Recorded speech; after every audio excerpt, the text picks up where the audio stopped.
what a day! What a lovely day!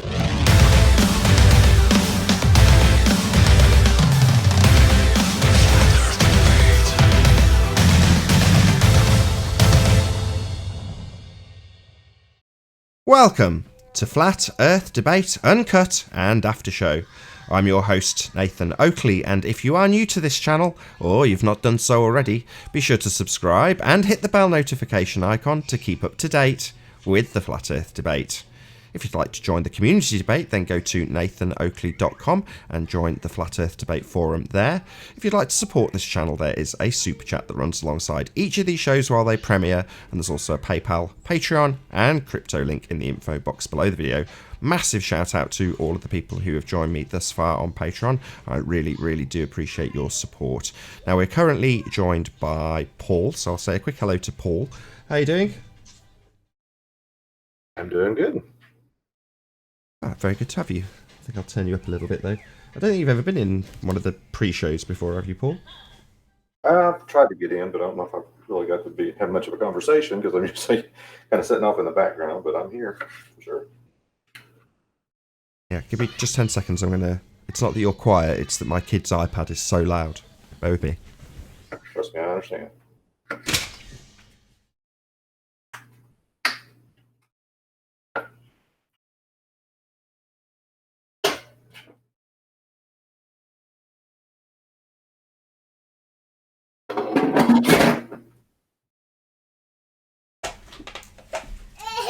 There we go. I just got off Arwen's show. Were you watching? I was trying to. I was on my way. I had to take somebody to work, and I was listening on my way back and forth. So I'm a little bit flustered now because I left it so late to start this show.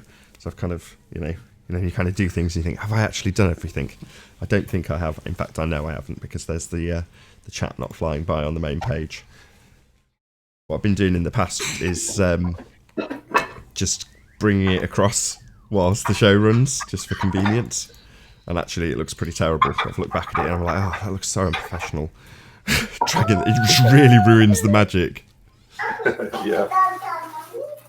I would like to get your thoughts on what I posted in the Skype. Think about that, or agree, disagree. You posted what in the Skype? Sorry. Oh, what I put in the Skype about, I know I don't want to argue over semantics, but making everybody define their terms. Like when they say gravity, what do you mean? That way, then you can address specifically what they're saying instead of it being just an arbitrary term. You know what I mean? Does that make sense? Oh, absolutely. You've got to define terms in a debate, and it does come down to the not necessarily misunderstanding what they mean, but more how they're misconstruing what we think they mean when they say something like horizon. It's like, well, we all know instinctively what people mean when they say horizon, right? You know what a horizon is, I know what a horizon is. You look out into the distance over the sea and you see the arbitrary point that the sky meets the land, and that's the horizon. But when they say it, they mean something completely different. They mean the leading edge of the sphere, which they'll then misrepresent as moving slightly to give them a drop value that they can calculate a radius from. You're like, you're not going to get to this point that you're seeing because apparently we're no longer on the top of the ball to see this leading edge.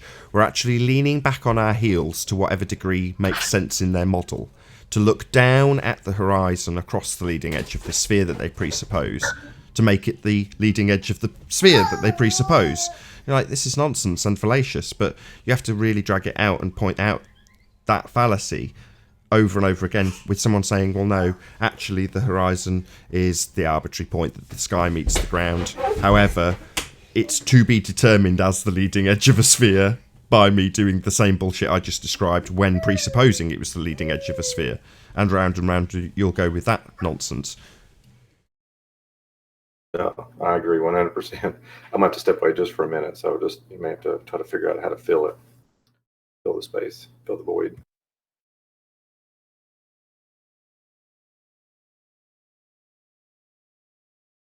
I go live in about 5 minutes' time, approximately.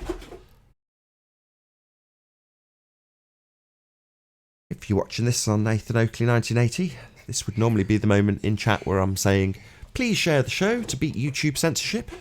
So I can just say it verbally. Please share the show. Super smash the share button. Yeah, likes I don't particularly care about. People don't want to like or dislike, I don't care. But yeah, like or loathe the show, love to hate the show, however you want to phrase it. Still share the show. Don't mind if you're sharing it going, look how stupid these guys are.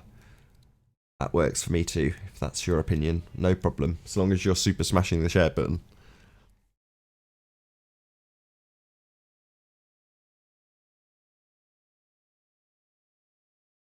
Cut out a chunk of that self-proclaimed scientist yesterday. Paul, did you catch that? He's away from his mic. I'll talk to the audience. So yeah, I heard it, but I did step away for a minute. I'm going to be busy for a few minutes. I'll come back I'll let you know when I'm back. Okay, no worries. Sorry. Yeah, he did say that. I just only half heard it. So yeah, the scientist yesterday, self-proclaimed scientist, self-confessed scientist, said that the scientific method isn't really that relevant. Like, why are you in the realm of science then? Diluted it so much that their own students and practitioners are more than happy to defend their non-science, and then simultaneously double-speak into telling you that they're a scientist, and therefore demand respect for what they say. Outrageous, really, how ass backwards we are now with science. Science is a specific thing, and it's been hijacked to mean the words of whatever some dude says, having pointed at some light in the sky. And then they can tell you any kind of nonsense. Or just generally pointing at the sky. See that sky? That's actually a vacuum. Oh, really? Yep. Certainly is. Got anything empirical to prove that? No. No. Don't need it to be empirical. Here you go. I've got justification why I don't need my justification for the sky being a vacuum to be empirical.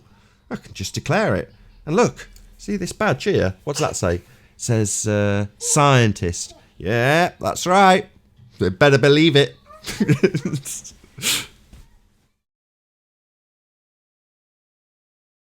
2 minutes.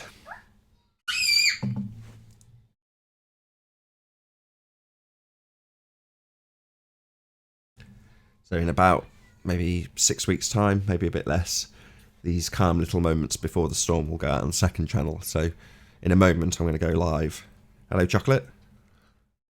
Good morning. Good morning. I was just saying to the audience in the Nathan Oakley. Hello, Ranty. Hello. Hello.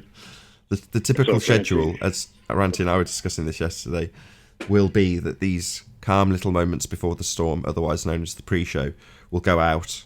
So this bit right now that you're listening to, because the only people listening to this right now are on Nathan Oakley 1980, but these bits will go out in about 6 weeks' time as the after show on the second channel. So in other words, subscribe to Nathan Oakley today. If you're watching this on Nathan Oakley, there is a link in the info box. And that is not only currently where we actually go live, but also where in future this bit that you're listening to now will go out. In other words, the after show and the pre-show go out on the second channel typically.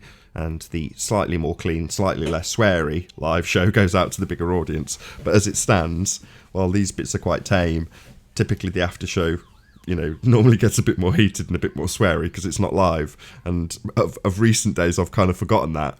Put it out on the main channel, and then some of the comments I've been reading today are like, yeah, you could do without the swearing. And it's like, yeah, it's because I'm kind of mixed up in my routine. I normally keep the swearing off the live show, but now it doesn't make any difference because the live show goes out on a small channel and the bigger audience gets all the swearing. So it's like, okay, I'll have to.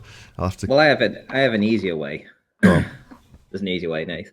Yeah, it's very confusing, all these different channels that you have. So I suggest that nobody subscribes there and everybody just subscribes to me, because it's far easier to find my channel. And all my content goes out on the same channel. There's none flipping about and going back and doing this and doing that. And after show, pre-show, now you can find everything you need on Ranty Flat Earth.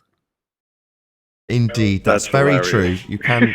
It is very easy to find Ranty Flat Earth. Ranty Flat Earth is the place to subscribe.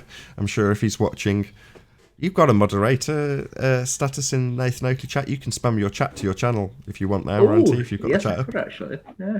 Yeah, that's an idea. I could spam my own channel. Plug.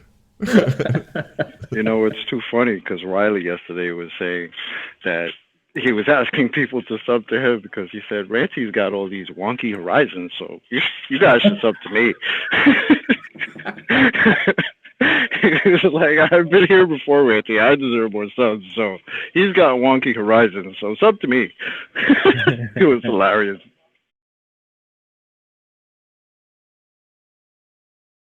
Oh, what a day! What a lovely day!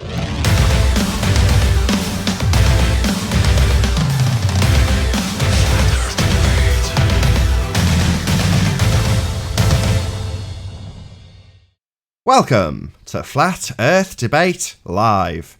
I'm your host, Nathan Oakley, and if you are new to this channel, or you've not done so already, be sure to subscribe and hit the bell notification icon to keep up to date with the Flat Earth Debate.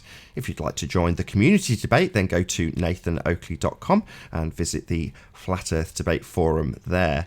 If you'd like to support the channel, there is a super chat that runs alongside each of these shows while they are live. There's also a PayPal, Patreon, and crypto link in the info box below this video. Most importantly, though, if you would like to join the discussion, simply mute the page you are currently watching, then click the link in the info box below this video to join the panel and express your views on the shape of the Earth. If you do join, please don't swear. If you do, you'll be ejected, and if you are, please don't try to rejoin the stream using sock accounts. You'll be warmly welcomed back on the next stream. Please also share the show on social media. Sharing the show obviously increases the live audience, but this in turn increases the chances of a more diverse panel. So please share the show on Facebook, Twitter, and MySpace. One last time, if you're new to the channel or you've not done so already, be sure to subscribe and hit the bell notification icon to keep up to date with the Flat Earth Debate. Now, we are currently joined by Ranty Flat Earth, Chocolate Sane, and Paul. Good to have you all. Good afternoon. Good morning. Paul's probably away from his mic still, so he did say drop us a hello once he gets back. So he's been keeping me company during the pre-show. Little bit of a slower pre-show today. And I was explaining that there will be a proper schedule, whatever the word is, to resume the proper schedule will occur shortly, i.e. in March at some point, maybe, I don't know, 4 or 5 weeks from now. Is that what we worked out? Was it 3 or 4 or 2 or 3? 3 weeks, I believe. Did you say 2 or 3? We worked it out 3 yesterday. weeks, yeah. Something Something like that. But in the not too distant future, basically, what will actually happen is what is now live, like literally, if you're watching this right now, this makes no sense, because if you're watching this right now and it's a re-up, then this makes no sense. But just if you are in the live audience, hey Travis. Hello, what? Hello. If you're watching this in the live audience, then you're watching on Nathan Oakley, which is my second channel. And typically, this would be the home of the pre-show and after-show. So if you've just listened to a pre-show, obviously you're watching on Nathan Oakley 1980, and that pre-show would typically be on this channel where you're currently watching live. So vice versa, if you are watching on Nathan Oakley, go and subscribe to Nathan Oakley 1980, and then you can watch the live shows when they are live there. But obviously you're already subscribed to Nathan Oakley. But if you're watching this on Nathan Oakley 1980, go and subscribe to my second channel, and you can watch the show that is not live, because this bit is now a pre-record if you're watching this on Nathan Oakley 1980. So that's all very confusing, but it will return to normal, and there'll just be a regular schedule, which I used to hold anyway for a very long time in March. So yes, I'm sure that's made things as clear as mud. Yeah, I'm sure it's very clear that, Nathan. Alternatively, for simplicity, just go and subscribe to Ranty Flat Earth. Yes, I can't say that. I can't be any more wink, wink, nudge, nudge. Go and subscribe to me. So, Ranty and I are going to have a show later on this evening, and a couple of days back, Ranty was suggesting that we try and entice Gary Olson onto the show to have a debate, and I was a bit put off by the idea. I won't give my reasons, but nonetheless I was reluctant. Well, I will give one reason. I'm a fan of Gary Olson and I like his stuff, which is why I was watching it in the first place. Same goes for Ranty, which I didn't know until a few days back when I made that response. He was like, oh, I like Gary Olson. I was like, yeah, I like Gary Olson too, but obviously he's picking on Orphan Red, and as much as I don't agree with a lot of the garbage she comes out with, she's still flat earther, and it's my opportunity to pick apart what he says and which bits of his reasoning are fallacious. So that's precisely what I did. But Ranty got in touch this morning and said, Gary Awesome's made a response video, which I didn't know. So what we're intending to do later on this evening is, number one, have a look at that video. I haven't watched it, and I intend to watch it with Ranty for the first time when we do that broadcast on Ranty Flat Earth channel. So I'm sure Ranty's now going to spam his chat so you can go and subscribe to Ranty Flat Earth and enjoy that broadcast. I also suggested, I don't know if Ranty's done this, so if I'm putting you on the spot, I'm sorry, Ranty, that Ranty gets in touch with him, because this was Ranty's idea. I said, look, get in touch with him and say you're going to do a show on your channel as opposed to on Flat Earth Debate. And that way it can be a far more laid-back chat, whatever you want to call it, rather than a heated debate on this channel, which is what I kind of... Yeah, well, no more detail is needed. So I'm hoping that Ranty has now dropped Gary Awesome a line and asked him if he's willing to partake. We shall see. He doesn't know us, so maybe not. We'll see. I did. I contacted him off my Ranty Flat Earth Facebook. I sent him the message, told him the time that we'll be going live. He's welcome to join. And as of yet, he's still to read the message. But it was only an hour ago that I sent it, so we'll see. Sure, I'm holding out little hope that we get Gary Awesome to come on the show, but, you know, like I say, or like we were discussing earlier, if he does, I'd quite like to actually have a nice chat with him, you know, about the good stuff that he does. And yeah, we might get into a bit of Flat Earth wrangle-dangle. Yeah, I'm sure people will expect that at some stage. But, you know, Gary Awesome's a good YouTuber. And, you know, I put a link to his channel when I made my response video to his video about Orphan Red, and said subscribe to him, because, you know, I do definitely encourage people to go over and check out his brand of anti-feminism, because he's good, you know, he's a good YouTuber. Yeah, I like his stuff as well. I mean, I think I've been subscribed to him now for at least, I would say at least 3 months. And I think his started popping up as recommendations to, when I subscribed to Red Pill Philosophy. So I think because they've got a very similar channel, you know, the algorithm suggested Gary Awesome. I watched a couple of videos, and yeah, I was subscribed to me. You know, I watch all this stuff. It'd be interesting if Red Pill could come on as well, actually, tonight. Yeah, if he's about. I mean, he's like you say, on a similar vein with some of his guy hits girl, girl hits guy, whichever way around he phrases it, videos. And they're kind of in an anti-feminist vein, because he's assessing the general public's reaction to those circumstances and how it's completely polarised, or, again, arse about face in terms of, depending on the circumstances, who gets supported and who gets vilified. Male or female, that is. Yeah, well, the finger of blame for the most part is always pointed directly at the man. And you know, it turns out quite often that it's the woman that might have provoked or started the incident in the first place, except the media report it as in one particular way. So I think people are cottoning onto that, you know, the media are immediately blaming men for this in every case. There's something else that goes on here in the U.S. Sorry. Something else that goes on here in the U.S. is the women are automatically given custody. You know, automatically. There's almost like an undercurrent that women get custody of children, when really it could be the father that's the better parent. But because of the way the court system and the way the device is already set up, women automatically get custody because there's an assumption behind it. Kind of crazy. Yeah, it's funny we're talking about this kind of stuff on the Flat Earth debates, but it just goes to show that we watch a lot of this stuff. You know, whether, you know, we talk about it or we don't, we're all sort of cottoning on to this media sort of like, it's not really a cover up, but it's kind of like, well, I don't know. They're just trying to push the narrative in one direction. And I think being awake, we're all seeing that.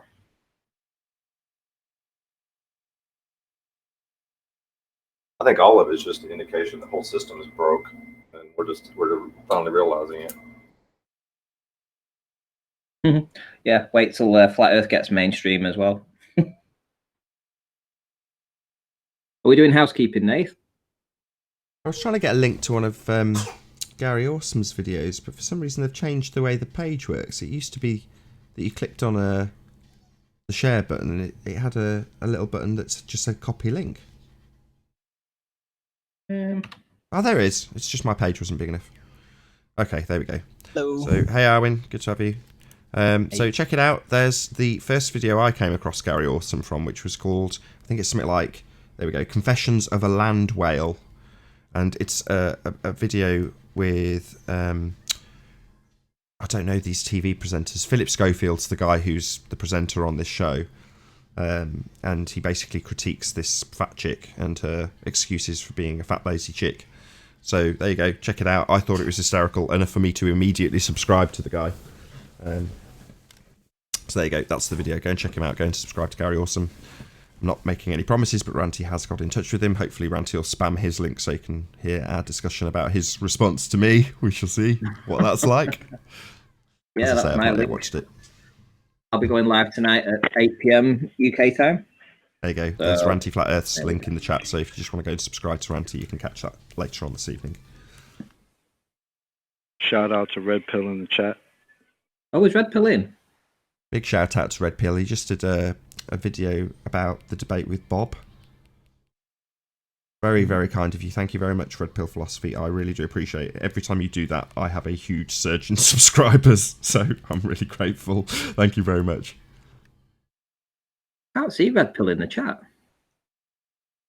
He's there. Is he? Yeah, he's a bit up. Last thing he said is feminism is fake news. No, that's 777 said No, that. that's somebody else talking to him. Oh, right, okay. It's slightly above that. Hey, Adam. Hi guys, just a quickie. I've just tried joining with on YouTube, Nathan, and it's empty room, so I joined via the same team. Just to let Yeah, you that's know. my bad. I swapped accounts to get to Gary Awesome's channel quickly. I've just swapped back and checked it, and it has erased it, so I've just put another one in. Hello, welcome, Jose. Thank you. Hey, Jose. Good to have you. Yeah, thank you. So yeah, I'm happy to do a bit of housekeeping if you're all good by that. Oh, Yeah. I thought I missed it. I thought I came in late. You did. We were saving it for you. Oh, you were trying to miss it, huh? That's funny. Yeah, we were talking about Gary Awesome, Red Pill Philosophy, and this excellent flat earther called Ranty Flat Earth. How you doing, Eric? Hey, what's up? So, any signs of curvature, gentlemen? No. Jose? Nope. Yeah, I catch a little bit of curvature in my new footage I uploaded in my channel. Excellent. Can we have a Wow, look? really? Cool. Let's have a look. I changed devices. When I was on Arwin, I was in the computer. I was able to share, but now I changed the phone. The phone is a lot easier. I'm so used to it. So, somebody want to share the last 2 videos on my channel? I appreciate that. If not, we can do it a little later. Yeah, hopefully someone else willing. Who wants to volunteer? Hopefully, Arwin. Hey, Warren. How you doing, Warren? I just presented it on my show. Was it curving, Arwin? Is he a liar? Is he just fibbing? I think it was more like an optical slant. Like a what? It was It good was an footage, optical. though. I mean, it was an optical because we seen it, but it looks curved, right? Adam, right? Looks curved. Oh, certainly like I said, that second one with the shadows, the way the shadow was diminishing in size to the viewer, that it really did give a more pronounced curve in that foreground, didn't it? As opposed to even in the distance, the way the shadow behaved, kind of with the perspective, that gave quite a funky curve in the fore to near ground. Yeah, because this and time more was curved not than in the obstruction. distance. Yeah, this time wasn't just obstruction. It was actually a physical curve on the long. Oh, I'm definitely want to see this then. This sounds awesome. It was an actual curve, did you say, Jose? Yeah, that's what I was fishing for. I mean, yeah, it was a physical. You can see a curve. You don't see just this. I'll back him up. I'll back him up a little bit and say that it did slightly look like it had a bit of something going on there, like very much in the way of the fish tank. How we know it's straight, but it kind of looked curved. It was something like that. He presented it on Riley's Hangout last night. It was actually The frustrating thing, Chocolate, was it's curving up first, isn't it? Or it then levels off. Bendy Bridge. Yeah, no, it was one of the soundless spots on the little Tensas Bayou. He does this canal, so I was lucky enough to make it in the same spot and I took the same footage, and I was able to replicate it 100%. It looks curved. You mean So- the atmosphere forces the curve down? The railway tracks look curved as well, didn't they? Indeed. Saying it looks curved is perfectly technically correct. Someone going to put this Not up? claiming that it is curved. It just looks curved. Yeah, I have no problem saying it looks it. Who's going to put it up? Let's have a look at this curve. I've got assigned a curve, no one's putting it up. Which video is it? It's the last two I posted. It's in the two ends of the canal, so either one of them two show the same curve. I just see one though, but It's the last two videos uploaded on my channel. Are you pulling it up, Owen? yeah, I'm trying. Yeah, I was going to say, if you weren't, I was going to have a look. Let's see. Shout out to Arwen for always pulling stuff up. Yes, thank you. And keeping an eye on the back chat. You get asked a lot more politely than I do by John Savage, Owen, so What does John Savage say? just do it, Meekin. Get this, Meekin. I don't know, Adam. They bully you a little bit over there, man. I feel that as well. I feel that. There you go. I see Arwen's screen right there.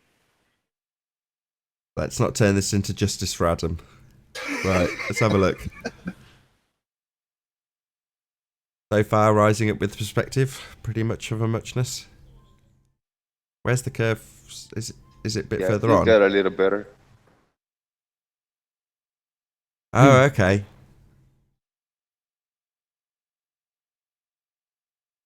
I wonder how much moisture's in the air.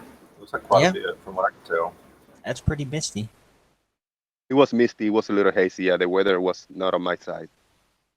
It's a bit of a wobbly ball. Because it's more bendy on the left than the I was right. just about to say exactly that, Adam. You've got more curve on the left than on the right, Jose. What gives there? Maybe because I was a little closer to the left. I wasn't in the middle of the canal. I don't know. Does that make the canal more curvy on one side? Could be on a rugby ball. Maybe. I wonder how but much the seriously. shadow plays into the factor too, because there's a shadow runs up the side of that Right. canal on the left side. I wonder how much Yeah. that plays into it. The shadow is reflected by the water, so if you're gonna stand closer to the side, you're gonna see more being reflected. So that makes sense. Yeah, you That can you're play more maybe to the left. let it roll a little bit and then play the next video from the other end, looking to where I'm standing right now, and it's a little more clearer. It's less haze in the other one. Okay, did you post it? Because I just got this from the Master B chat. Oh, okay. No, I haven't posted in the Master B chat. I'll share it there. Hold on. This guy in the foreground on the jet ski, he's like clear as crystal, right?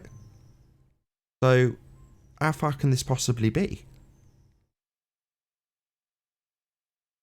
Can't be very far, right? Look, you can see the guy's head. you can probably see him smoking a cigarette. It'd be nice if he could even just go to Google Maps or something to show the distance of that bridge that's going across there. It'd be nice. Sure, but what I'm But saying is the distance I think between... it works this way because of the lack of air clarity, it just moves everything closer by. I'll be back. Let me the post apparent the other curvature. one in the Skype in the Master Okay, B.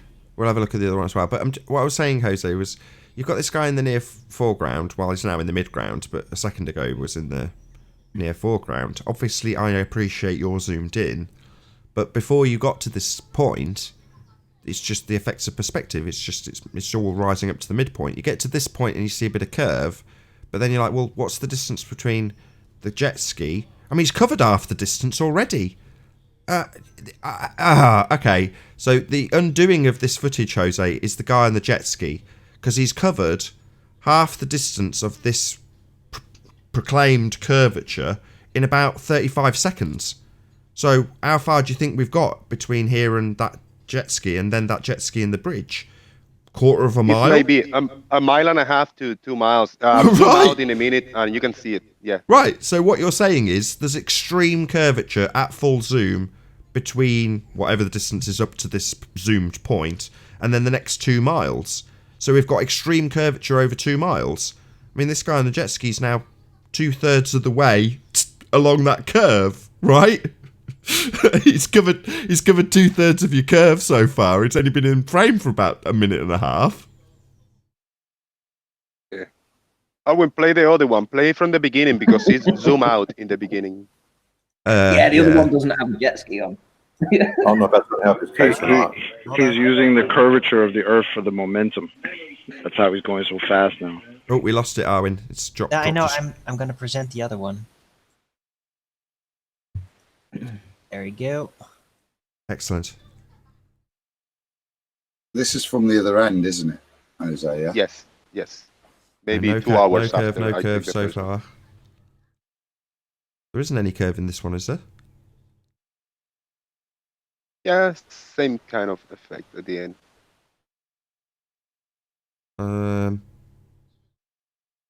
So you're filming some mist, and you're claiming that we're supposed to take this as proof of curve? No, really. I'm just filming in the weather condition that I was given by the time I was passing by, and I had to shoot because I wasn't going to miss the chance. The footage is there, people can look at it and interpret it whatever way they want, This is good. I kind of see curve, but No. Thank God you've got this guy on the little boat. Same principle applies, right? The guy in the boat can cover the distance between himself where he is, or just out of frame now, and that bridge probably in about 60 seconds, right? That's where you're claiming all the curve is. This one is a lot higher, maybe 30, 40 feet high. The other one was maybe 10 to 15 foot high. He's drinking a beer. Well, the other thing is, if you're at an elevation of 40 feet, you wouldn't expect to see any curvature anyway, up to a distance of at least 7 miles or something. So if you were filming down this bayou, how long is it? How long is this stretch of bayou? 7.2 miles total. So to the bar, to the divider is 3.5 miles. Okay, so you're looking down from an elevation of 40 feet. You shouldn't have any curvature over this distance anyway. So any curvature that you actually see has to be optical. well, Because even on your model doesn't predict curvature over 7 miles from 40 feet.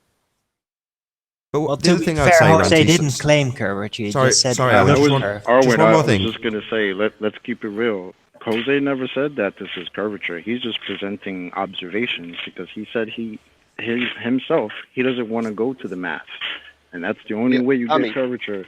Yeah, as for the question, evidence for curvature, this is an evidence of curvature now. Is it real curvature? Is it optical? Whatever it is, it's an evidence that it appears to be curving, Jose, curvature is curvature. Okay. Can I just point out one thing? So pause it there, Auntie, or Arwin, sorry. So What did you say? you see how the level that the cars are on, or the trucks on the left-hand side, is pretty much level. But the line that runs along below it, I'm going to point it out for the audience with my mouse. So I'm comparing this line, which is almost perfectly straight until you get to about here, with this line, which is the bit that you're presumably proclaiming is curved, right? Well, in order for this bit to be curved, it would mean that the distances between here and here, the bottom of the water and the top of the rail where all of these cars are, would have to be shorter further into the distance for this to be curving, because obviously the top section looks flat. So for you to claim that this is anything other than perspective, i.e. the ground rising up to the foreground, then you'd have to prove that these were longer here than here, which obviously they're not. Every time you drop a tape measure over this, they'll all be the same bloody length. But optically, in this picture, the concrete from the waterline is getting shorter going into the distance, and it looks like it's curved. But that would imply that this waterway with, 1, 2, 3 car lengths has got physically measurable curvature on it. Well, that's preposterous. If that bit was physically curving, you could go to it with a whatever you'd use to measure how curved it was, and you just measure how much curve there was there. But you're not going to convince me there's curve along 3 or 4 car lengths. No, I mean, Matt, I suggest Planet Florida. Matt, I suggest something different for you to do next time if you do go back to repeat this observation, which would be to stand by the side of the road and film across the top of the bridge itself rather than down the actual canal. So if you're looking down where the cars are coming from, and you'll be able to, you won't be filming into the mist. Don't forget, right? This water is trapped on both sides. It has nowhere to go, and it's like a sink. So all that cold air is going to settle in this it's known to be a swampy area, isn't it? Anyway, but I know this particular part that you're filming through, and you've got sides on it that are higher up, so you get in a trap where all the cold air is settling on that water there, and as you're trying to film through it, you're looking through temperature gradient different than what you would normally expect in the area. So if you went and you stood at the top of the wall and you filmed along the wall rather than through this trap where all this cold air is settling on the water, you would actually be able to see see basically what you should see, which, you can't look through this and say this is curvature. Shout out to Agent Dubsky for the super chat. Really appreciate your support. Thank you very much indeed. Yeah, interesting. Thank you for presenting it. No, you debunk soundly. Do you know it's another thing? It's like Soundly, for instance, he has a drone, right? And I've been waiting for him to produce a video of him flying the drone up and looking along the top of the pylons. So rather than looking from the down up where you've got this kind of perspective angle, but if he was to raise the drone up to the height of the of the pylons and look directly across that line, that would give you an idea of whether or not there was any curvature. But he hasn't done it yet, or he hasn't released a video showing that yet. But he's done drone footage across the causeway, but why hasn't he gone along and done it across the top of the pylons, I wonder? Well, and another thing I'd like to see them do is time lapse. They don't seem to like to do that, because I think if you did that, Jose, if you did that same observation, the bendiness would probably change through the day, and so then you could almost with a certainty rule out curvature. Yeah, like I think this is the spot when he did the light test a while ago that Riley uses as an example, that the light bends down and up because he put, I think, some lights along, I don't know, a few miles stretch, and he did the time lapse. So yeah, but as for the time I had, it was just a few minutes. I did a quick stop and shoot, record, and upload. I get that, but I'm sure there's a lot of ballers. I know you're just, you're trying to be neutral, but I'm sure there's a lot of ballers with a lot of time on their hands, and I haven't really seen them do time-lapse videos or anything. I agree.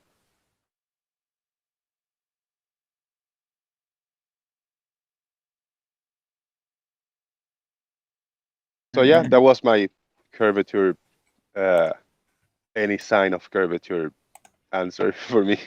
Thank you very much for presenting that, Jose. I really appreciate it. Any signs of... Thank you for presenting. Hang on, Nathan, could you just stick me on screen for a minute, please? I certainly can, Ranty. Shout out to Paul Hall for the super chat. Thanks, Paul. So I'm not going to play this video. This is Soundly's, but essentially these are the pylons in question. Now, we have any number, I think there are around about 60 or 70 of these pylons that stretch across Lake Pontchartrain. Now, he has a drone, and he has a drone with a very good camera on top of it, yeah?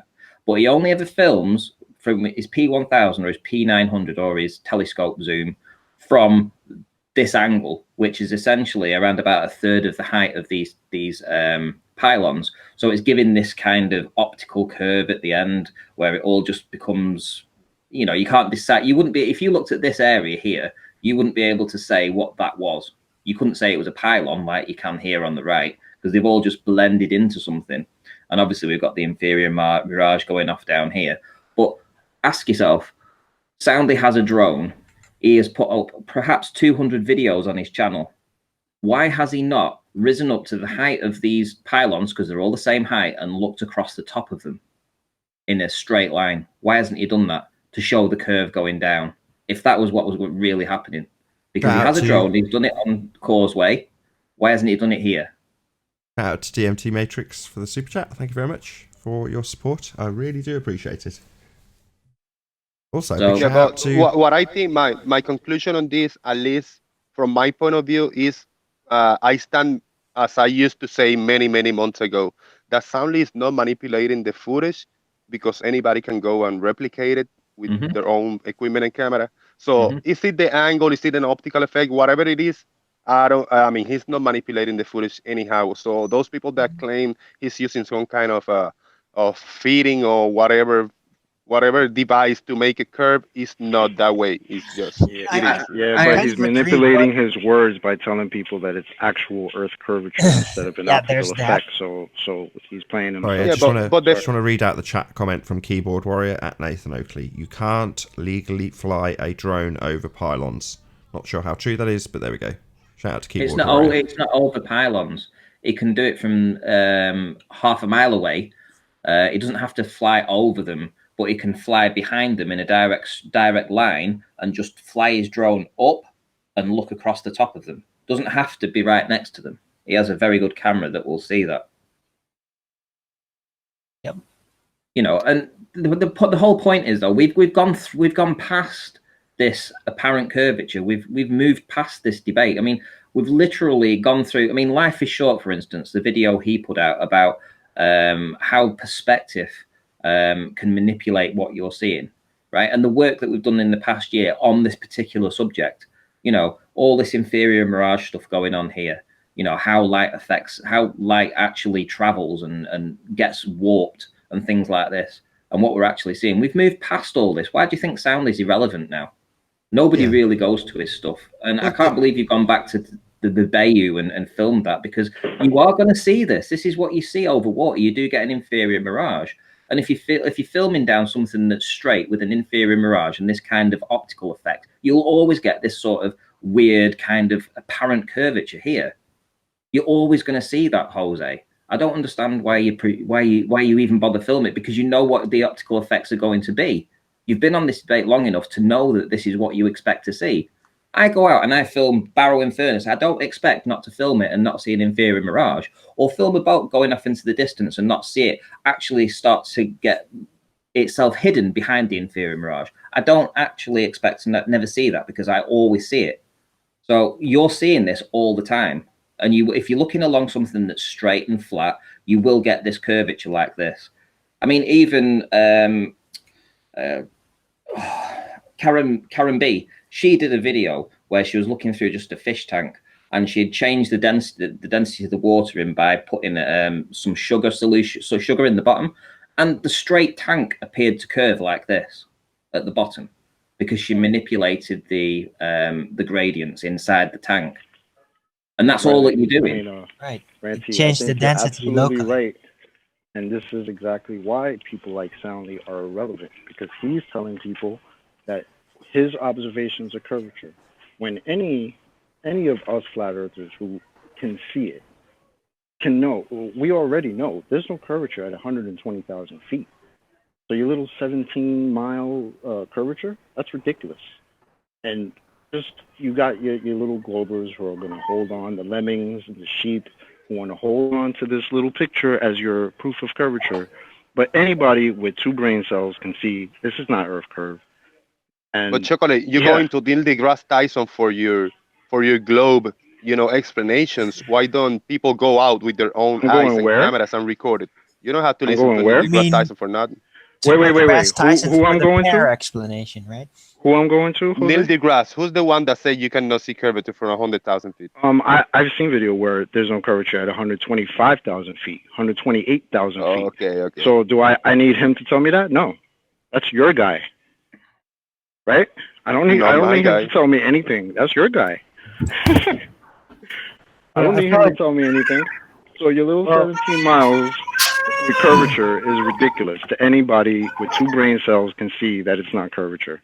So again, I understand why Ranty's saying, you know, we've moved past this. You know, you want to bring these little Tim Osmond with his my Salt Lake observation proves curvature. Shut up. Are you kidding? This is Well, the difference and about doing observations by yourself and looking at other people's videos on YouTube. You don't have to take any of my videos anyway in face value. Right. People can go out there and record it by themselves, see by themselves. We can't Yeah. forget that Soundly was doing this very early on. He did this stuff very early on before we actually figured out optics and how that really works, which was a very complex process that took a lot of time and a lot of effort. And he was just there first, basically showing, oh look, apparent curvature. What are you gonna do? Yeah. And now we hoping- get it. hoping- And now we get what that is. Yeah. But it took a hoping long that time. Flat earthers would go away and we would just be irrelevant. And now we figured out your nonsense, and now it doesn't fool anybody anymore, except the lemmings who want to continue to hold on to their little curvature at 17 miles, when we all know 120,000 feet, no curvature. Sorry, guys. And Jose, you said that Soundly is not manipulating anything, but I think that inherent in taking a snapshot is unwittingly or not, it's withholding some information, because you could, wait for a certain time of day, and I'm not saying necessarily he's trying to manipulate, but I'm just saying you really can't prove anything based on a snapshot. There needs to be more information. Maybe he chooses. This is one of the clear one, but he got long videos, with different zoom and different cameras on these pylons, and all his observations, he got long videos with different type of zoom and different conditions also. Now, if people don't decide to go and look at the videos on this channel, that's usual. Even with a video, any changes are going to be gradual. You're going to have to, so you're not necessarily going to notice, even if you're observing it through the whole day with yourself. You have to, again, I sound like a broken record, but you have to have time lapses over a wide span of time to be able to notice how much it changes. Because even a video in real time it's going to be so gradual you won't notice. So Yeah, and the thing is, sorry to interrupt. Just 1 second, just because it's on screen. I know you guys can't see this, unfortunately, but for the audience's benefit, one of the chat commenters sent us a picture of a flat table curving. So just thought you'd be interested to see that.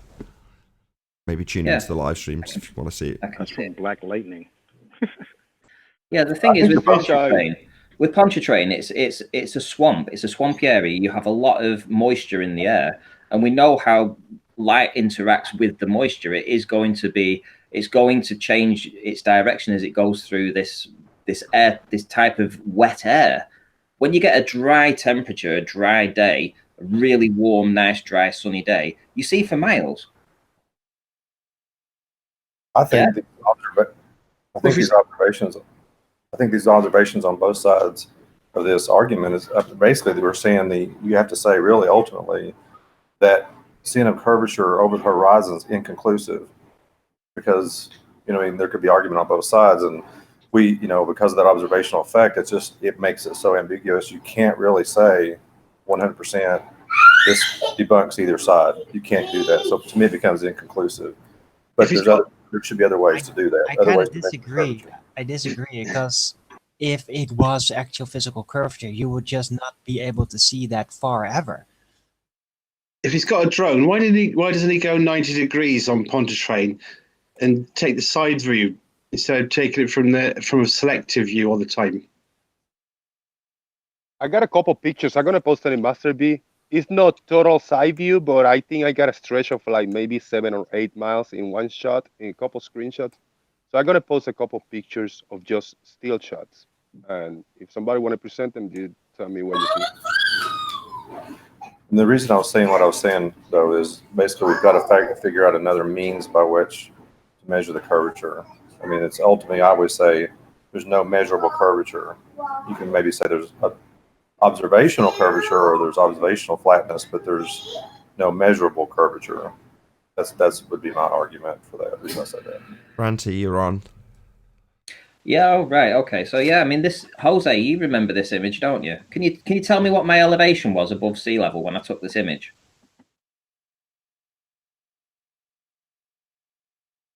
What was it, like 14 foot? How about a foot? 1 foot above sea level, 12 inches. Yeah? I mean, you know that I've done this observation from an inch. I've done it with the camera. You've seen it. Yes. When the water's flat, we're looking at a distance of 18 miles, 18.3 miles. I've gone as far as I've gone as far as 24 miles and been able to see these buildings, yeah, across this waterway. You tell me, where's the curvature?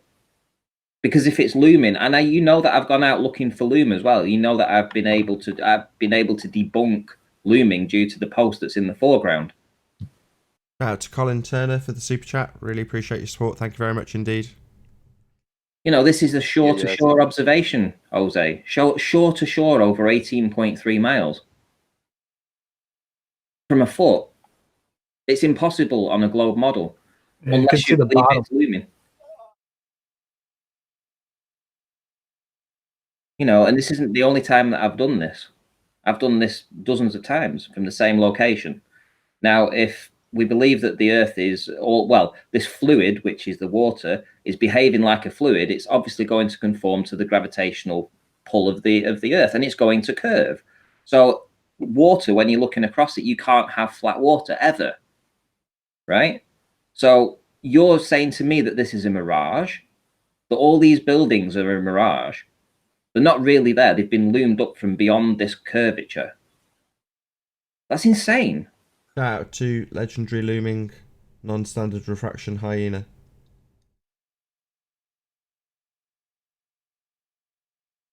Not the super looming, just a regular looming one. You know, and these buildings are always in the same place. The post is always in the same place. Everything's always in the same place, Jose. You know this. And then you're going to show me some curvature, apparent curvature with looking through mist. Come on. Bring up some misty images and say this is proof of curve. Hey, I'm a YouTuber. I just take videos and upload them, man. Okay. I posted a few pictures on the Skype chat. It's a side view. Kind of. It's perspective because I'm closer to one end to another, but it's a long stretch of the bridge. I kind of have to compliment you for this, Jose, because it seems you've become a lot more careful with your statements and actually realizing where you can lay claim and where you can't. And I kind of respect that, despite your flip-flopping in the past. I appreciate it. No, I'm evolving as the days go by, and I realize this is the only stand I can take because I cannot make any claims. I cannot test or manipulate anything. All I can do is take footage, interpret it the way I want, but the footage speaks by itself. So if anybody want to take a look and figure out what's really going on in a different interpretation, you're welcome to do it. That's all I can do. Well, I disagree. I think we should cover him in tar and feathers and send him into the streets naked. Burn him. Hey, Branty, you said that's from 1 foot and it's 18 miles away? Yep. That's crazy, man. So I looked in Metabunk. You can't even calculate that because it says the horizon is beyond the target. Refracted horizon is beyond the target. You can't even calculate that based on the... you can top that. Oh, we can smash that. So, shout out to the Adam Meakin. God, people on the panel sending me super chats. Thank you very much, guys. He's definitely topped that, Eric, because in their calculations, they can only tip the camera down. Everyone agree? Hello? Yeah. Agreed. Talking to you, Adam. Yeah. So, sorry, Mum, I'm away from the mic. Yes. You can. So, yeah, they're always, without question, pointing the camera down. You're tilting back on your heels to create the sagittar. Well, Ranty's got a piece of footage where he dug a hole. He's below sea level, pointing the camera up. There's no two ways about it. He's below the level of the water. And he's still got the buildings. Wow. They can't even calculate it. Ranty's just smashing them to death with these observations because you can't even calculate them on a ball. Really? This is the other contradiction with the Pontchartrains, and even with Jose's there. You're going to see that distance on a supposed ball. You do have to angle the camera down, otherwise things fall away at the geometric rate, which is what they won't allow. So they angle the camera down. Now, if you allow that, that does set up a certain way in which you can then view the ball. What it doesn't allow you to do is see what you're seeing there, which is the water rise up and then rise down into a curve. But don't worry about it. About Ranty's image where he dug the hole, Rumpus got it. We just gotta lay back and wait for Rumpus to If analyze you it. were looking down a curve and zooming in to the edge of that curve, it would only be curving down. There wouldn't be no upward motion and then downward motion in the curve. Hey, Rumpus in chat. Still waiting for you to finish that last 2% to disprove that footage that Riley shot last year. Still waiting. So, is the baller vacation over? Because it seems as though we get appearances now by Brenda, who's come back into the fold, and Rumpus, and then Paul Voigt was in Riley's chat yesterday. Like, what the hell's going on? You guys came out the woodworks. Well, that's the cameraman's been back on it. You remember him, Nathan, don't you?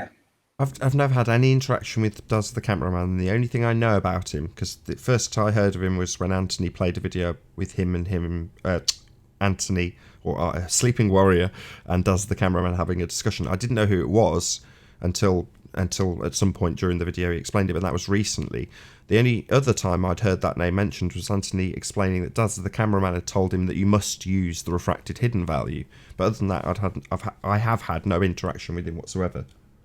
Well, yeah, there's been a guy just spamming this Blackpool Tower photograph from Hilber Island Bird Observatory 30.9 miles away. Now, Daz the cameraman is a globe earther, and I presume he's going to do a blink test on this, which he will do. He'll do a blink test on it, guaranteed. Oh, there we go. There we go. So let's just play a fraction. So he's going to blink test it and say, right, we have blockage, right? 30.9 miles away, right? So essentially we're seeing half of the tower, right? Which you shouldn't see any of the tower. Let's just get that through everybody's brains right now, that none of this tower should be seen from 30.9 miles away. That is an absolute fact. 100% fact. None of this tower should be seen, but we do have blockage, right? There is blockage, right? So I did a little bit of snooping around to have a look at this, and what do you know? The River Mersey has a tidal bore that goes in, and what else would you think? If you look, this is Blackpool here. And here we have Heber Island, which is down here. So when I scroll in, we've got Heber Island, which is this island right here. So right in the center of the screen, that's Heber Island. And if we look across, and I keep scrolling out, I've got my cursor on where Heber Island is. So there's Blackpool Tower. There's Heber Island. And it goes right across the River Mersey. Look at this. There's the River Mersey in a direct line of sight. It's a channel, obviously. So this is obviously where you get the shipping coming in, shipping going out. You've got areas of deep water, you've got areas of shallow water, and you've got a tidal bore that moves in up this channel. We can explain why we can see obstruction from the bottom. However, you can't explain why we actually see this building, because this building isn't there. Also, I'd like to know why these poles in the near foreground are so much bigger. Because again, that I'd like to have the ball earth explanation for why. Oh, that's even better. Why are they enormous? Surely let's say they're 200 feet tall. Well, they're 200 feet tall at this distance, but the tower's considerably smaller. And correct me if I'm wrong, guys. The globe earth maths has no explanation for this whatsoever. Oh, my bad. It being smaller is because it's behind Earth curve, isn't it? The effects of perspective aren't accountable. So we have these massive things in the distance. It's like, well, your photo doesn't make any sense when you start qualifying it with feet and inches terms, because it would suggest that the tower's probably about the same size as these wind farms, but it isn't. Well, that's a problem when you don't account for perspective in your maths. Now we have a glober in the channel, in the chat right now, Jose, who filmed a wave obstructing stuff behind it. Is that correct? You remember? I was going to say, Ranty, yeah. I was just about to say, look at the water line on the horizon. It's higher than the base of the water line on the towers. Yeah. But that one might be nearer, so... No, but look, but it's higher. Mm-hmm. not falling away to then submerge the Blackpool Tower, is I it? think It's what I gone can say higher. without invoking math is it takes a little bit of magic for the globe to explain this that's not supposed to be seen. It takes a little bit of magic to explain it with refraction and looming, but it takes a lot more magic to explain it on a flat Earth. Why we're missing all that, you know? Why would you say that? You don't just think so? explained Any it. blockage is Hold on, curvature. hold on, Ranty. He just explained it, Jose, like literally about 4 minutes ago. So if you've got water pushing in the near foreground, it will cause an obstruction because it's bigger, by way of perspective, completely ignored in all globe mathematics, because it's nearer. Things in the near foreground, like your waves, even quantified it with a video you've taken. Yeah, exactly. That's it. You saw a wave that was being artificially raised up as it hit a sandbank, or it was either the tidal bore. So it was one or the other. You actually videoed it yourself and you agreed. One of the best tidal bore videos I've seen, man. Yeah, okay, perfect. Right. So you do realize that tidal bores happen and they do cause blockage, right? From the bottom up. It wasn't curvature. You know it was blockage caused by this this wave caused by the tidal bore or hitting the sandbank and artificially raising in that location, yeah? Yeah. Right? So this is the same phenomena. You have a channel coming down here, and the only entrance to that is in this location here. So the water only can come through there. So all this, when the tide is being changed and it's forcing its way up the river, it's got a bottleneck here, right? It has to bottleneck here, and it causes this tidal bore that pushes up. Ranty, So, can I just get some quick numbers off you? Just for that. So from the observation point to the Mersey where the bore could happen, what's that distance? While you're getting that for him, Ranty, I'll just say a quick shout out to Cynical Skeptic. Rumpus is hiding, and Bob the quote-unquote science guy will be the next Owen Benjamin. Thank you very much for the super chat, Cynical Skeptic. Really appreciate it. If you guys can get to your measurements, and then I'm going to do a plug for a really good channel. Thank you, guys. I'm saying goodbye. I got to get out of here. I got to do some stuff. I appreciate it. Thanks for your footage and for being here, Jose. Really appreciate it. Thank you. Well, do you want to give me the numbers in the Yeah, I'll give it you now. show afterwards or something? I think that's, I want by the the way, a numbers to be... serious insult to Owen Benjamin, because he is actually a good comedian. And Bob, the science guy, is not a comedian. He is the joke. Well put, Darwin. If you can give the numbers to Adam, though, Ranty, just so they're on this stream, and then I'll do my plug for the channel I want to promote, and then we'll close the live show. I'll say at this point, just so I don't get people tuning out when they're watching this on Nathan Oakley 1980, there will be an after show to follow this. So stay tuned if you're watching on Nathan Oakley 1980. If you're watching on Nathan Oakley, there will be a short break between the two live debates. Shout out to Dan W. Sorry. Shout out to Dan W for the super chat. He says, okay, thanks, Dan. Yeah, it's 1/3 of the way across. It's just over 10 miles, and the total distance of the observation is 30.9. So it's essentially 1/3 of the way. So 1/3 of the way, we have this tidal bore artificially raising the height of the water in this location that he's filming across. And that is going to cause a blockage at the bottom. It's just as simple as that. I would like to ask a question to this, mainly because it's just trying to keep it consistent, especially with what we do to globetrotters or whatever. But we probably need to walk through how we apply the scientific method to the observation, because these are just observations. But to make it scientific, how do we take the next step from observation to scientific? Well, scientific, we can explain why there's blockage on the bottom.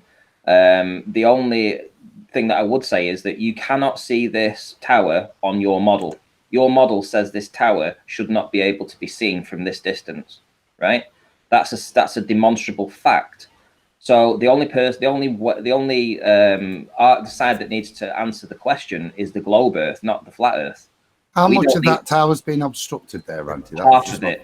So the tower in total is, I think it's around about 10 meters above sea level where its actual base is, and total height of the tower is 518 feet. So what's that? It's around about 35. 159. Yeah. Okay. So we're looking at half of the tower is hidden. So we're seeing essentially down to around about 270 feet. But globe Earth says that none of this should be seen. So we can account for why we've got blockage on the bottom, because we're looking across all kinds of terrain. I mean, let's just look at this. I mean, look at the depths and all these channels and stuff where you can have water being artificially risen up in certain areas. It hits different areas of the topography under the water. It's going to, if you're in a bath and you stick your hand under a bath and you push your hand underneath the water, it's going to raise the water above it. It's not going to lie flat. It is going to create an artificial hump. So, the globe is the globe that needs to answer it, not the flat earthers. Why do we see this? Why is this tower visible from 30.9 miles away? Because it's just there, we can see it. But what I will ask, if you can, Eric, when we get into the after show, because I'm going to bid farewell to the live audience in a few moments, if you can ask your question again, because no offence to Ranty, great presentation, Ranty, and everything you said was indeed valid, but it didn't address what Eric asked in terms of how can you apply scientific validity to it, to paraphrase. But before I do round out for the live audience, at the very least, Iron Rail Media, this is not bribed, even though I was specifically asked to do this with £5 of Super Chat. Iron Rail Media are genuinely a fantastic channel, and they do have some excellent guests on Sunday. So, Adam, who have you got on Sunday? On Friday. So, who have you got on Friday, Adam? Well, the bribe was just, could I get my little bit of photoshopping? I've been practicing with Photoshop, so it was just, could I share my picture? So on Friday, we've got a number of bits and bobs on. We've got, obviously, the update on the European convention. So we'll have Gary and Dee bobbing in, giving us whatever latest news they've got, and hopefully a couple of announcements there. Then we've got a lady who's well-known on Twitter and to the guys, and I only met her last night, a really nice lady called Sarah. Sarah 8 Smiles, Waking Warriors. She's got like 12,000 followers on Twitter. Just old school truther, so good bit of chat with her, hopefully. And then some bloke called Travis. So gonna have on the panel? chin wag with him. Right, I'm just going to spam the link for Iron Rail Media in the chat right now. So thank you, Auntie. If everyone wants to go and click that link, go and subscribe to IRM right now. Absolutely. So yes, with that, I will say first and foremost a huge, massive, enormous thank you to all of the debating panel for making this debate possible. I'll say again, if you're watching this on Nathan Oakley 1980, then stay tuned, as there will be an after show to follow.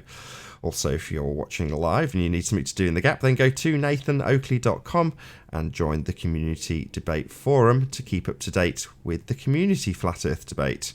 Like, comment, share and subscribe. I've been Nathan Oakley, and I'll see you all in the next video. Oh, what a day! What a lovely day!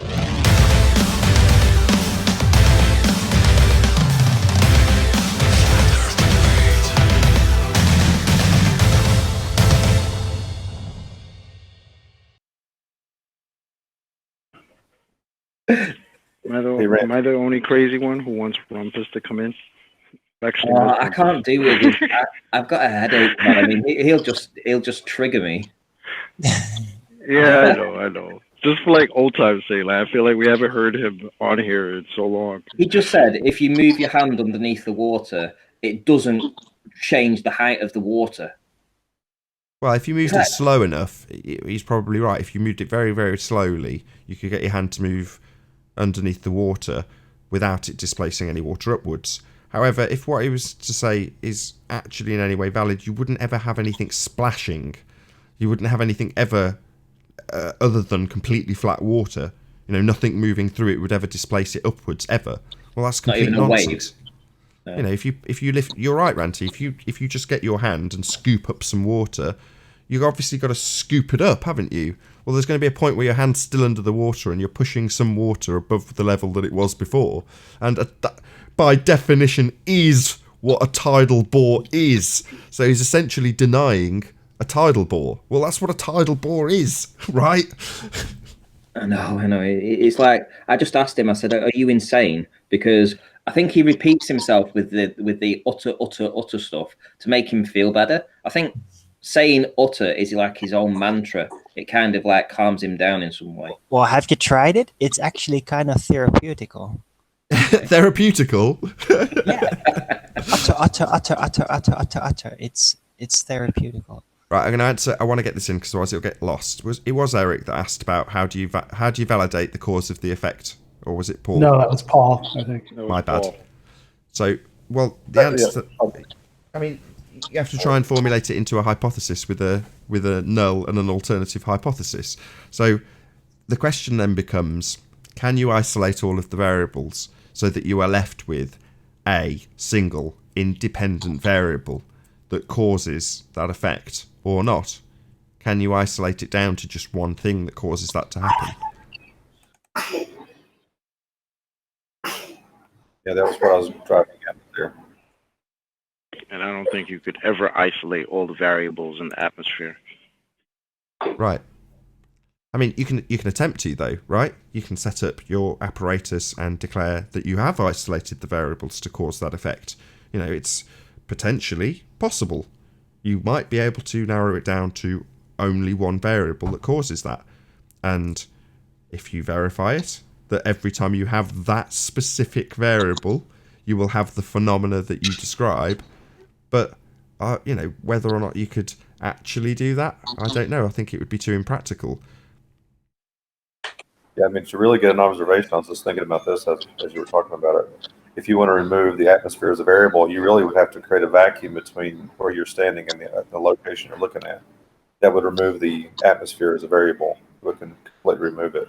But you can't, obviously, you can't do that. But, the problem comes when they scientifically assert it, because I would never, ever, in a million years, assert that I could validate the cause of that effect with science.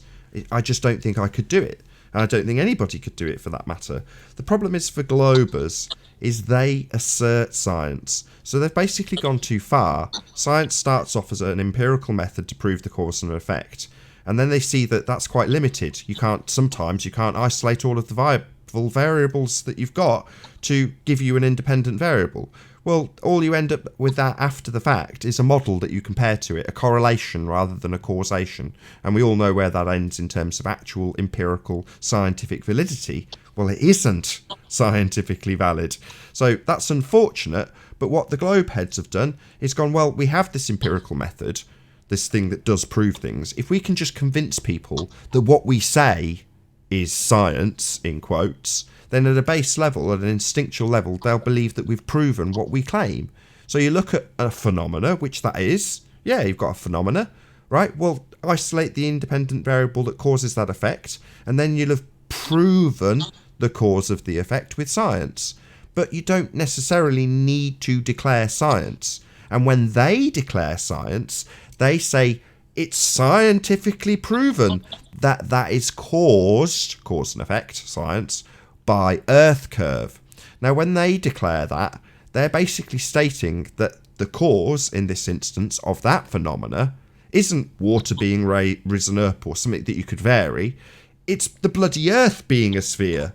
Well, how are you going to vary and manipulate that cause if that is the cause of the effect? So when they say science and use it in their reference to their leading edge of a sphere, they cannot vary and manipulate the independent variable, which is why we batter them with it. We don't claim science, they definitely claim science, and they're wrong. Yeah, I'm gonna have to negate you right there, Nathan, because I was present when Brenda yesterday declared that naming things is science. When asked what the proof of gravity is, she says, we see the effect and we named it gravity, and that's the proof that it exists. These were her words. That's what I was saying in the Skype chat. I was like, you name it, that implies meaning, and implies meaning you fully understand it. You know, so. Did you hear that yesterday, Paul? Were you in there? I heard some of it. I had to jump off, but I heard some of it. So that's why I brought up what I was brought in the Skype chat today, because like you got to make people define their terms.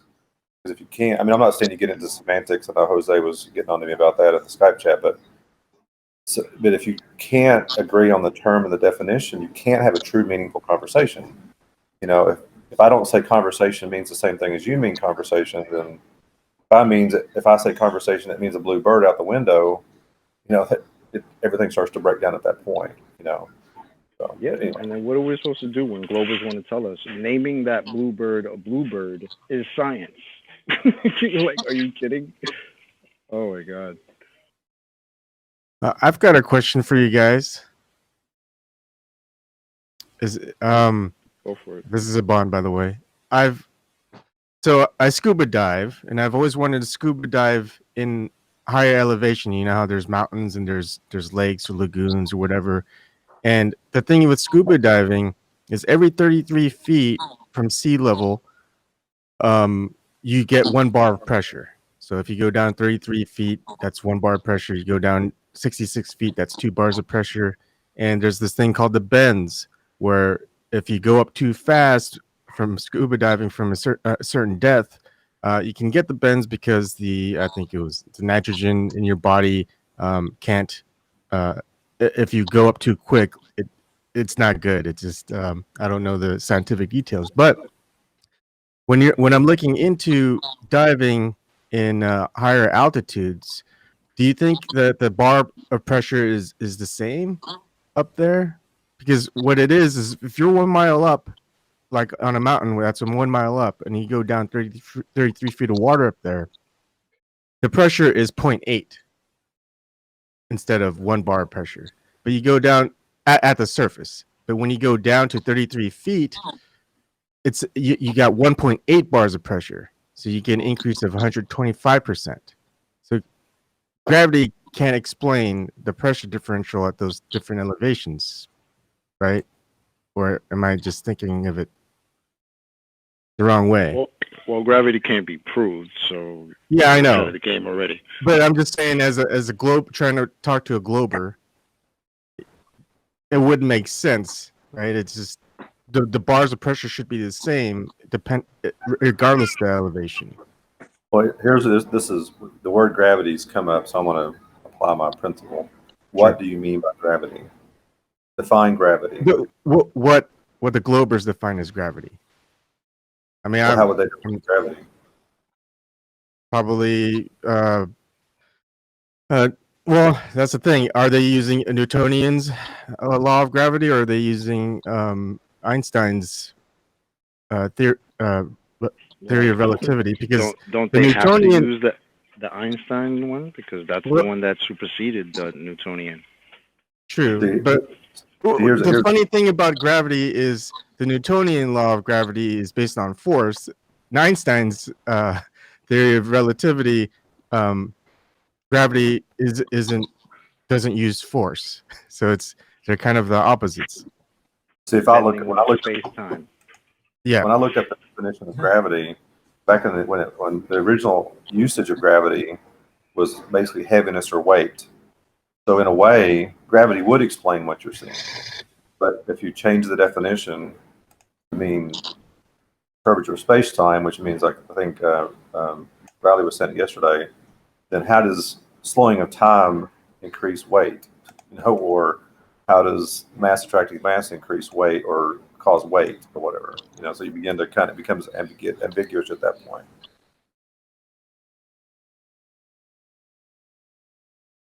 Yeah, but this is why they're starting, I think, to get a little nervous, because they cannot describe, they can't prove bending of space-time. They couldn't even prove the old version of gravity, which is mass attracts mass except for dropping something. So now that the complete science has been taken over by Einstein, peace be upon him, like, it's ridiculous. They can't prove it. They have nothing. How are you going to prove the bending of space-time? How? Peace be upon him.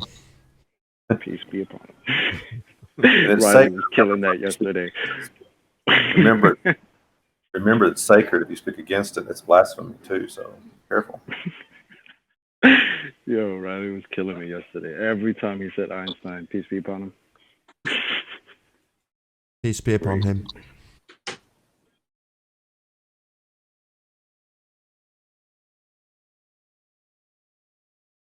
I have some thoughts I'd like to share if anybody has any objections. Not at all. You go ahead, Eric. Okay. And it kind of reiterates some of the things you guys were talking about earlier about manipulating variables and stuff. But it kind of had some notes I took down based on the last two debates with the two science guys. I think there was Bob the science guy and then another science guy. But I thought it was interesting that they completely glossed over logical fallacies. And I think Bob was like, I don't care about your effing fallacies. And the other guy was like, they're so boring. But I think they're very important because if you begin on the foundation of a logical fallacy, then you, by definition, you're on weak ground. It doesn't necessarily prove that you're wrong, but it shows that anything that you conclude based on that is suspicious. And I was thinking about it. How the thing that we're trying to study is so difficult to study because the Earth is so massive, and you guys are talking about how do we isolate these variables. And so I think whenever they start from these weak foundations, they're assuming that they know all these variables and how they interact. And so we have so many variables like the atmospheric conditions. We have how our eyes process light and our brains and all these things. And we do not know how they all interact. And so really the only thing we can do is take as much information as we can, do as many observations, as many tests, and get as much information as we can to get a more accurate picture of reality. But to actually do empirical tests or experiments on this subject is so difficult because of the nature of it, because the Earth is so massive. Just an example of how we can't ignore the logical fallacies and the variables is like when they used to think that ships going over the horizon was proof that the Earth was a globe. Because they think, well, if the Earth is a globe, then this will happen. This happens, therefore the Earth is a globe. But they didn't consider, or they completely ignored, the perspective aspect of it. So that's a variable they didn't take into consideration. And so that's why logical fallacies are important, because you're assuming too many things. You're taking for granted too much. But anyway, that's all I want to say about that.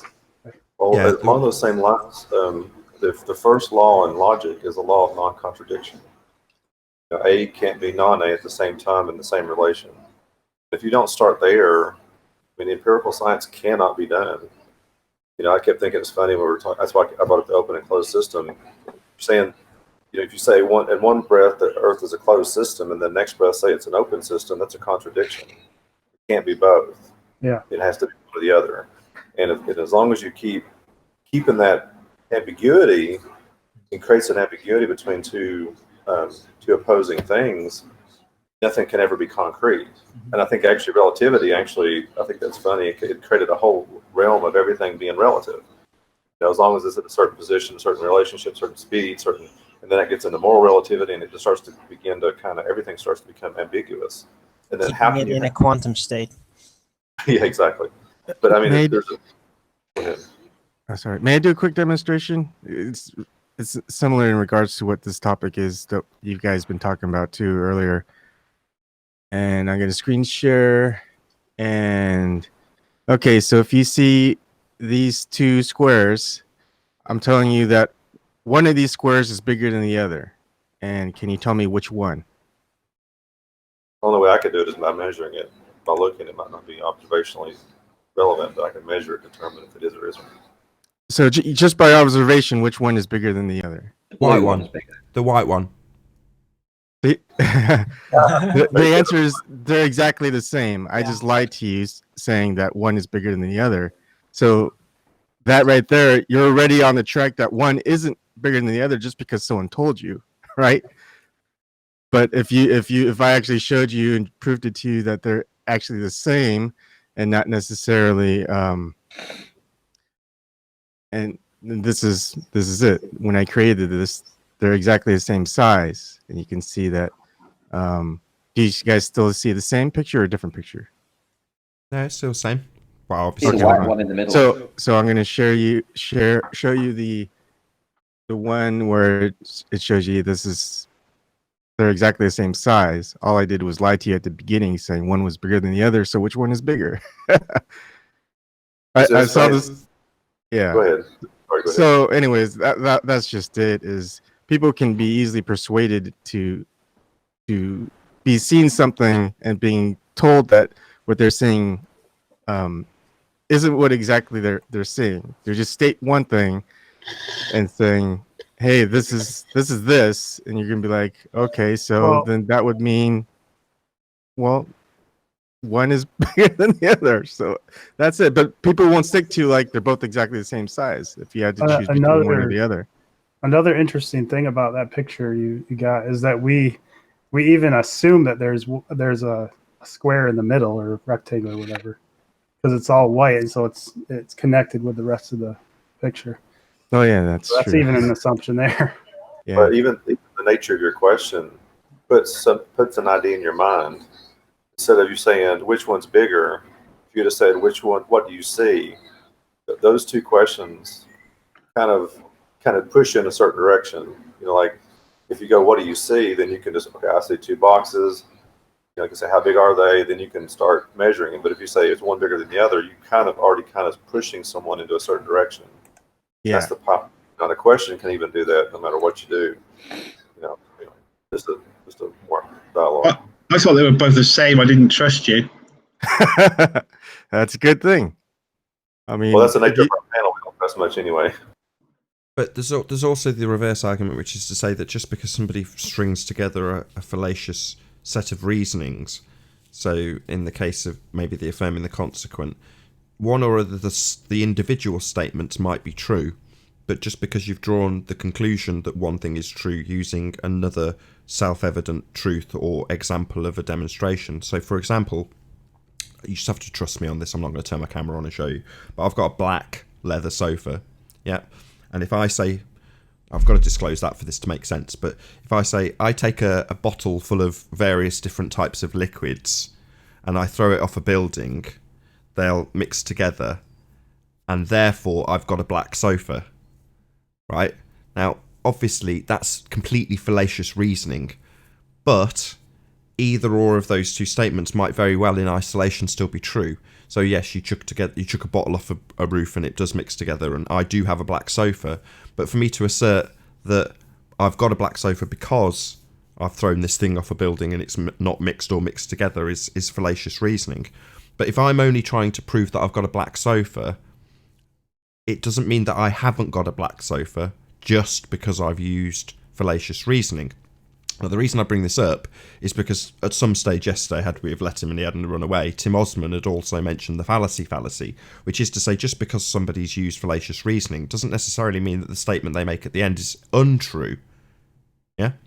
However, in the instance with globeheads, when they affirm the consequent, the trouble they have is the thing that they are assuming in the first instance isn't real. So they'll say, if gravity or if the Earth is a sphere.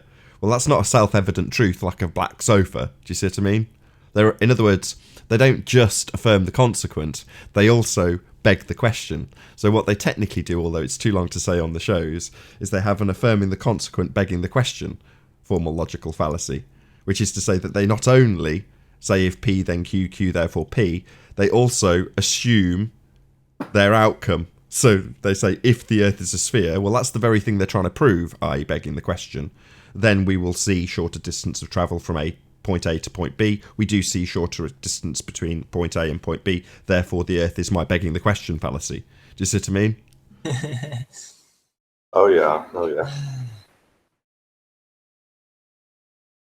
It's definitely a multifaceted fallacy. That's because they gave a name to gravity, so therefore it's real. There was a philosopher that took Stephen Hawking's book before he supposedly passed away. Looked at the philosophy that he was in his reasoning and just ripped it to shreds. Like even in the way he would argue the logic. I can't regurgitate anything, but I thought it was interesting that here's a supposed scientist that can't build his arguments correctly. I thought that was crazy. And with that, I'm going to say, first and foremost, a huge, massive, enormous thank you to all of today's debating panel for making this debate possible, get my tongue around it. Also, a massive, enormous thank you to all of the audience in the Nathan Oakley premiering stream for tuning in and hopefully sharing this debate wide and far. Be sure to like, comment, share, subscribe, check out nathanoakley.com and join the community forum. I've been Nathan Oakley, and I'll see you all in the next video. Oh, what a day! What a lovely day!